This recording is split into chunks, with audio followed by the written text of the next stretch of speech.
Baik, Assalamualaikum warahmatullahi wabarakatuh. Perkenalkan nama saya Rakasya Yoga Surya Pratama dengan NIM F1D023100022. Pada kesempatan kali ini saya akan mempresentasikan tentang salah satu mata kuliah komunikasi dan komas, yaitu adalah tentang haki. Selanjutnya kita akan pergi ke PPT-nya. Haki atau hak kekayaan intelektual.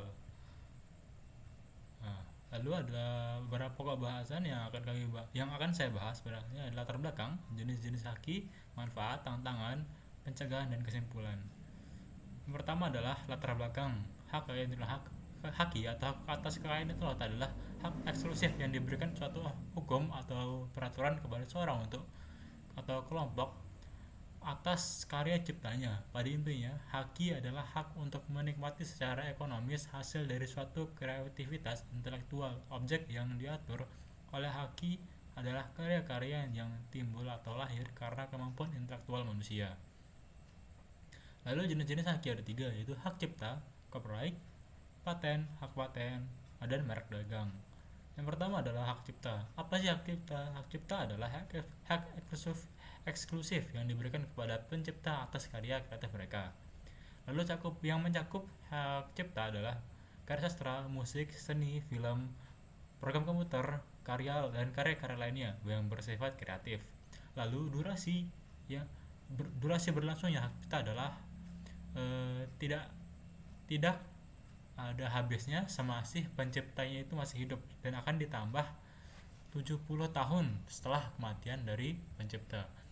Lalu selanjutnya adalah hak paten. Hak paten adalah hak eksklusif yang diberikan untuk suatu penemuan yang baru, melibatkan langkah inventif dan dapat diterapkan pada industri. Lalu cakupan adalah meliputi produk atau proses yang baru dan berguna serta penemuan teknologi. Biasanya berlaku selama 20 tahun sejak tanggal pengajuan paten. Yang terakhir adalah merek dagang. Merek dagang adalah merek dagang yang membedakan merek dagang atau jasa yang diberikan oleh seorang atau perusahaan dari barang atau jasa yang dihasilkan oleh pihak lain. Mencakup kata, frasa, simbol, desain, atau kombinasi dari elemen tersebut. Durasinya adalah merek dagang yang dapat batas waktu selama digunakan dan diperbarui sesuai peraturan yang berlaku. Lalu adalah manfaat dari haki. Yang pertama adalah perlindungan dan penghargaan atas inovasi kreativitas. Haki memberikan perlindungan hukum yang kuat terhadap karya intelektual dan inovasi, mencegah pihak lain untuk menggunakan atau meniru atau mengeksploitasi hasil kreasi tanpa izin. Ini membantu menjaga hak eksklusif pencipta atau penemu, memastikan bahwa usaha dan pemikiran yang mereka investasikan dilindungi dari tindakan plagiarisme dan bajakan. Yang kedua adalah mendorong inovasi.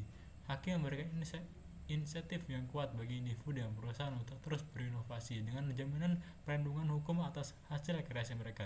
Ini menciptakan lingkungan yang kondusif untuk penelitian dan pengembangan serta mendorong kemajuan teknologi dan kreativitas di berbagai bidang. Selanjutnya adalah keuntungan ekonomi. Hakim memungkinkan pemiliknya untuk mengkomersialkan karya intelektual mereka melalui berbagai cara seperti penjualan lisensi dan franchise. Dengan memiliki hak eksklusif, pemilik haki dapat menghasilkan pendapatan dari penggunaan karya mereka oleh pihak lain, baik melalui royalitas lisensi maupun penjualan langsung.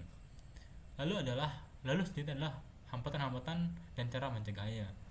Yang pertama adalah hambatannya adalah biaya dan kompleksitas dalam pendaftaran serta penegakan hukum.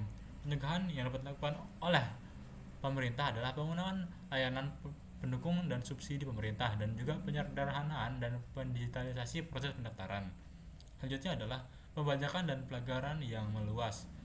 Lalu pencegahan yang dapat dilakukan adalah pengembangan dan penerapan teknologi untuk mencegah pembajakan seperti enkripsi digital, lalu meningkatkan pengawasan dan peningkatan terhadap pelanggaran haki.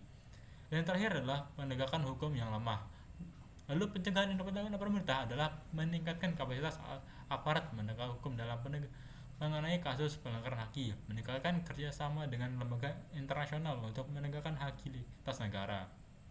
Nah, kesimpulan yang dapat kita simpulkan adalah haki merupakan hak eksklusif yang diberikan kepada individu atau entitas hasil kreasi pikiran mereka yang meliputi karya sastra, seni, penemuan, desain, simbol. Hak ini bertujuan untuk melindungi kreasi intelektual mereka.